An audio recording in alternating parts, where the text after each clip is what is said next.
দশম গ্রেড সহ ৩ দফা দাবিতে বরগুনার আমতলীতে শিক্ষা ব্যবস্থায় অচলাবস্থা। আমতলীর ১৫২ প্রাথমিক বিদ্যালয়ে তালা। সহকারী শিক্ষকরা শাটডাউন কর্মসূচির অংশ হিসেবে সব সরকারি প্রাথমিক বিদ্যালয়ে তালা ঝুলিয়ে দিয়েছেন। এর ফলে টানা চতুর্থ দিনের মতো বার্ষিক পরীক্ষা বন্ধ। ১৫২টি স্কুলের প্রায় ২৪,০০০ শিক্ষার্থীর পরীক্ষা ব্যাহত হওয়ায় অভিভাবক ও শিক্ষার্থীদের মধ্যে তীব্র হতাশা। শিক্ষকদের দাবি দশম গ্রেড সহ ৩ দফা। গত ৮ নভেম্বর কর্মসূচির পর মন্ত্রণালয়ের আশ্বাসে স্থগিত হলেও ১৭ দিনেও দাবি বাস্তবায়নে কোনো অগ্রগতি না হওয়ায় শিক্ষকরা পুনরায় এই শাটডাউন শুরু করেছেন। স্থানীয় বিদ্যালয়গুলোতে এসে দেখা যায় পরীক্ষা দিতে এসে তালা দেওয়া দেখে শিক্ষার্থীরা হতাশ। অভিভাবকরা ক্ষোভ প্রকাশ করছেন, অনেক স্থানে তালা ভাঙার খবরও পাওয়া গেছে। শিক্ষার্থী এনামুল চাঁদনীরা পরীক্ষা দিতে পারেনি। অভিভাবক রিপন মুন্সিও ক্ষুব্ধ। প্রধান শিক্ষকরা অসহায় হয়ে জানিয়েছেন, সহকারী শিক্ষকরা না থাকায় পরীক্ষা নেওয়া অসম্ভব। শিক্ষক সমিতির পক্ষ থেকেও নিরুপায় হওয়ার কথা জানানো হয়েছে। এই প্রতিবাদী পদক্ষেপে পরীক্ষা ব্যবস্থা মারাত্মকভাবে ব্যাহত। দ্রুত এই সমস্যার সমাধান চায় ভুক্তভোগী শিক্ষার্থীরা। আব্দুল্লাহ আল নোমান, আমতলী, বরগুনা, সময় সংবাদ। বিস্তারিত দেখুন ভিডিওতে।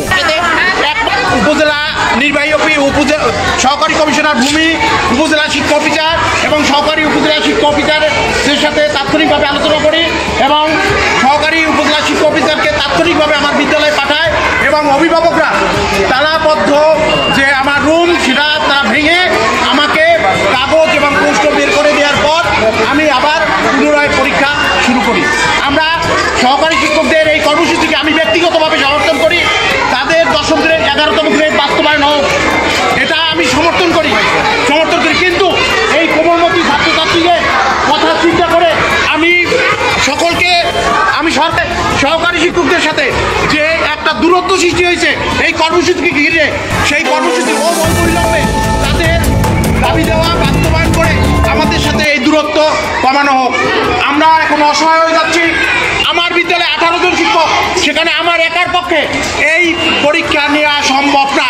তারপরও শত প্রতিকূলতার মাঝেও অভিভাবকদের সহযোগিতা এবং অভিভাবকদের যে তাদের যে আমাদের উপর প্রেশার, তারপর আমাদের যে ঊর্ধ্বতন কর্তৃপক্ষের প্রেশার, সেই প্রেশারের কারণে আমার আজকে পরীক্ষা নিতে হচ্ছে। কিন্তু আমার সহকারী আমার প্রাণ, আমার সহকারী আমাদের প্রাণ, কারণ আমি এই সহকারী ছাড়া চলতে পারি না এবং সহকারী দ্বারা এই স্কুল চালানো সম্ভব না। তাই তাদের দাবি অবিলম্বে বাস্তবায়ন করা হোক। আমি আমার পরীক্ষা এখন শুরু করতেছি। আমি পরীক্ষা আমার যত কষ্টই হোক আমি আমার পরীক্ষা এখন নিচ্ছি। আচ্ছা, আমি সেক্ষেত্রে আমার একটাই প্রশ্ন, স্যার, নিরপেক্ষ প্রশ্ন। আপনার স্কুলটি আমতলীর একটি ঐতিহ্যবাহী স্কুল এবং এখানে অনেক শিক্ষার্থী পড়াশোনা করে। সেক্ষেত্রে আপনার একার পক্ষে এই পরীক্ষা নেওয়া সম্ভব হবে? কোনো সময় আমার একার পক্ষে এই পরীক্ষা নেওয়া সম্ভব না। এটা একটা অমানবিক এবং এটা কোনোভাবে সম্ভব না। এবং এখানে আমরা জানি যে বাচ্চাদের মধ্যে যথেষ্ট কম্পিটিশন রয়েছে এবং পড়াশোনা অভিভাবকরা সারা বছরই তাদের সন্তানদের নিয়ে চিন্তিত থাকেন। সেক্ষেত্রে কি পরবর্তীতে তারা কি এই যে পরীক্ষাটা কি তারা? এখানে কিন্তু আরো একটা বিষয় আছে, আমাদের সকল বাচ্চা আজকে পরীক্ষা দিচ্ছে না। আমার কিন্তু এখন সমস্যা, হয়তো কিছু বাচ্চা চলে গেছে, এখন এতে আমি রেজাল্ট তৈরি করলাম আর আমার রাতে আপনার পরীক্ষা নিয়ে হয়নি। কিন্তু পরীক্ষা নিয়ে পেপার দেখে বেরা, পেপার দেখে রেজাল্ট তৈরি করতে পারবে? আমি আমার পক্ষে সম্ভব? যে সাবজেক্ট টিচার ছাড়া পেপার দেখা কি সম্ভব? আপনারা এখন এই মতামতটা দেন যে টিচার ছাড়া এই রেজাল্টটা কে আপনাদের প্রকাশ করে দিবে? আপনারা যে পরীক্ষা দিতে সম্ভব কিনা?